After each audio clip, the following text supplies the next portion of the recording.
So here's a fun twist in our already borderline unbelievable journey. We restored a 1980s videotape vending machine called the Video Vendor because, of course, we did, and we thought surely this is the last of its kind, like the last Blockbuster or a polite Facebook comment.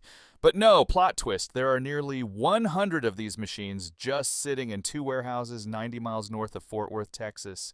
I'm not making this up. This is not fiction. This is Rod Serling level reality.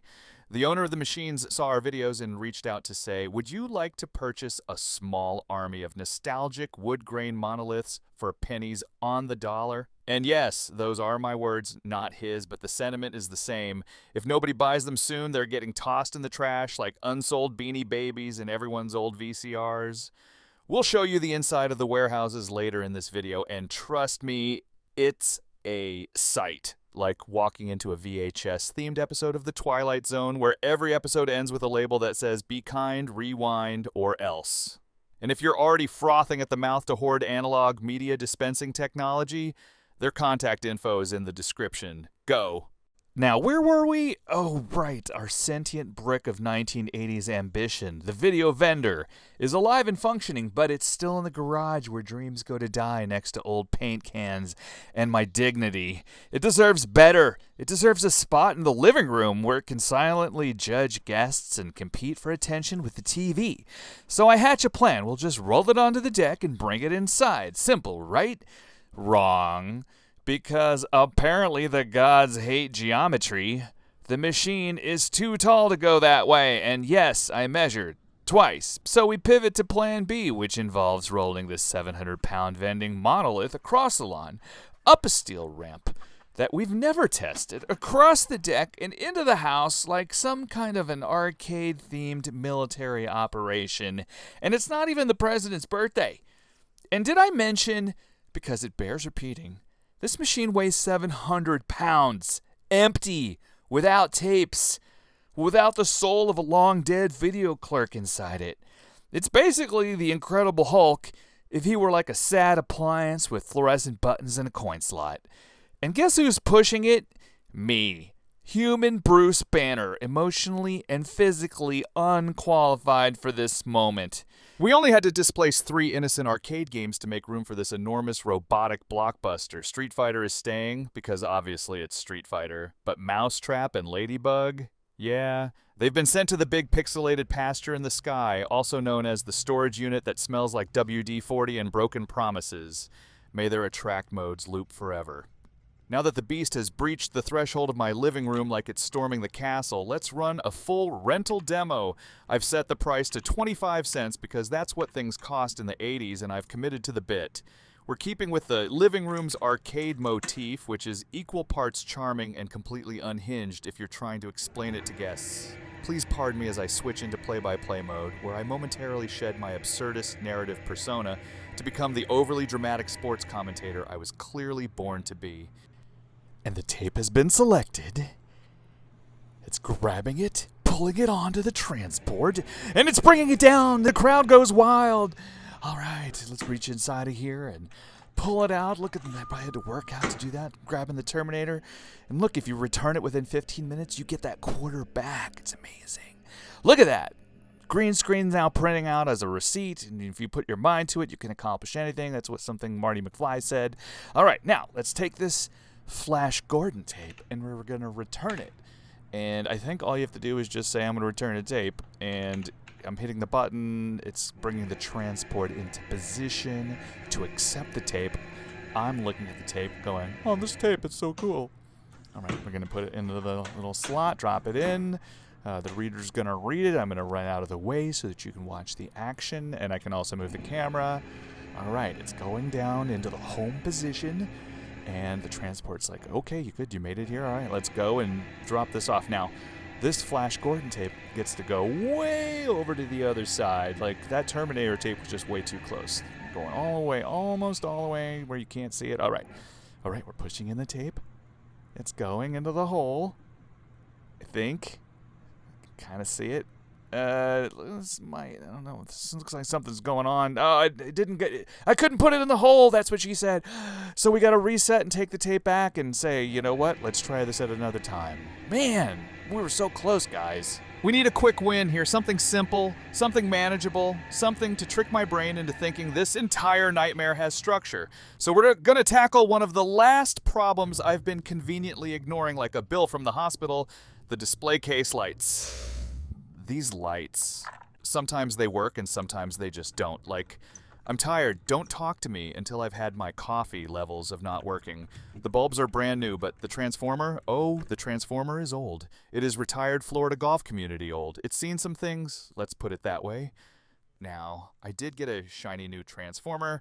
It's slightly smaller, like emotionally, and it has all the same wire connections, none of which I remember, but I'm telling myself, I know what I'm doing. Confidence is high. I didn't film the part where I mounted it because I've already exceeded my federally mandated quota for filming boring tasks. You're welcome.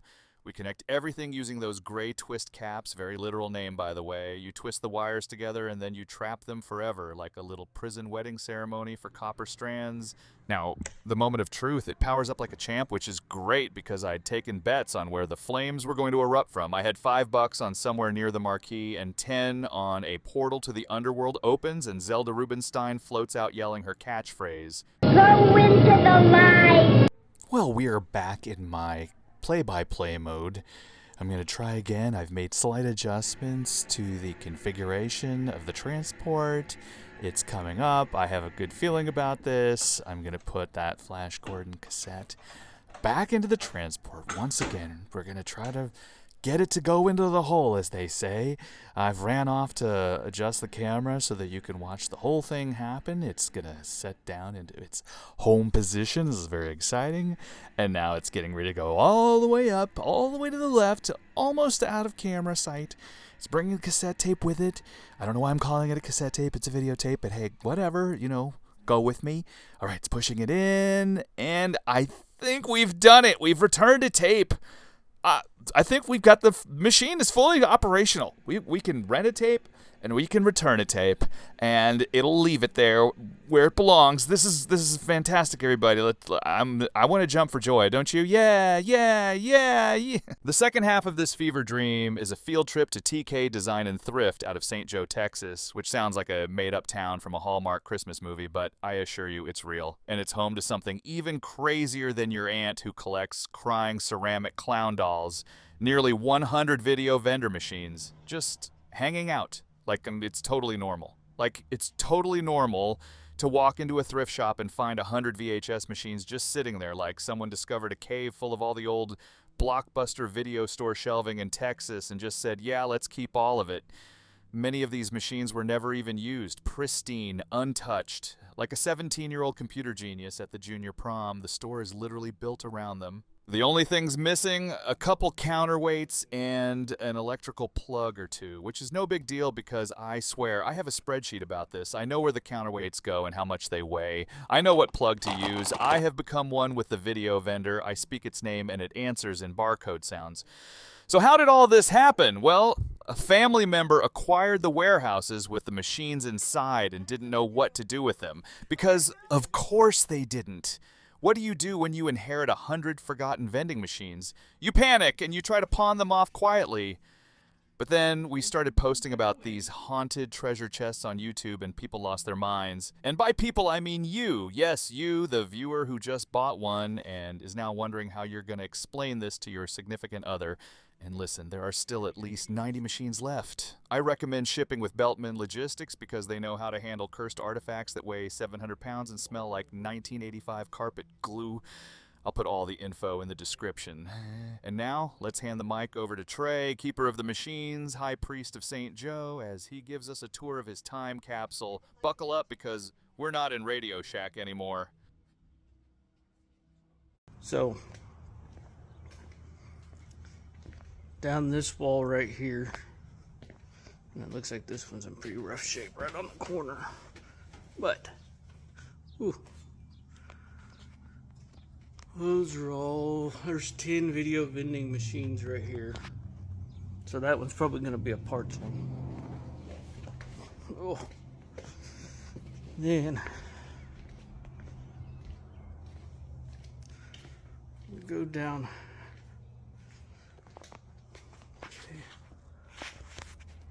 this row here on the outside.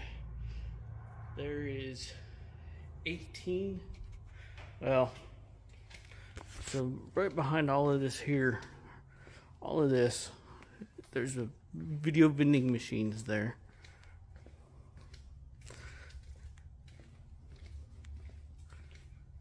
I got up there yesterday to count to see exactly how many. I literally got on top of them because, well, you can't count through the wall. So, I need some old light bulbs. So behind each one of these shelves here, some more video vending machines. So that wall that I just walked down and this wall is a total of 17. So we don't have power in here, so I don't know how well this video is going to do.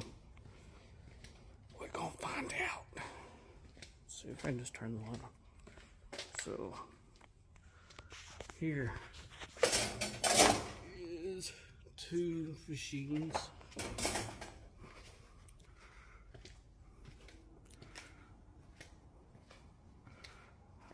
And then right here is another machine. And then along this wall, it is 2 deep. Those are 2 deep. So it's 1, 2 machines there.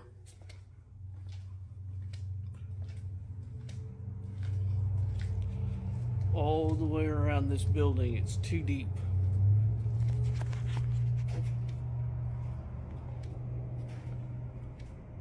Deep. All the way around this wall until we get to the front.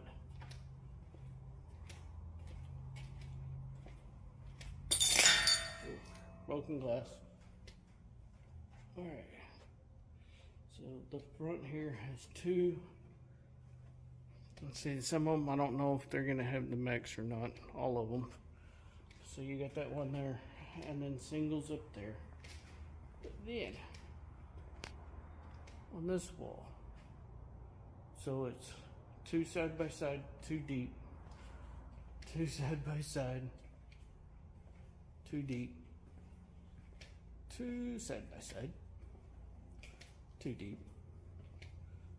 Now this one only has 1 side by side, but this is the I took the second one from right here. But 2 side by side, and then 1 deep. Now here is the crazy part. Oh, I think I had like a spider or something on me. Spider webs in here. So this middle row has 1, 2, 3 machines. Can y'all even see all the way down there? That looks kind of creepy, don't it? 1, 2, 3 machines. And we're gonna go ahead and do like this. So 1, 2, 3, 4, 5, 6, 7 long. So there are 3 machines in the middle of this thing. 3 machines with the keys, with the instruction booklets, with the keys, with the instruction booklets. I don't know. I haven't got to see if this one still has the keys in it or not, but I guess it's with the keys, with the instruction booklets. But this is where they're at, guys.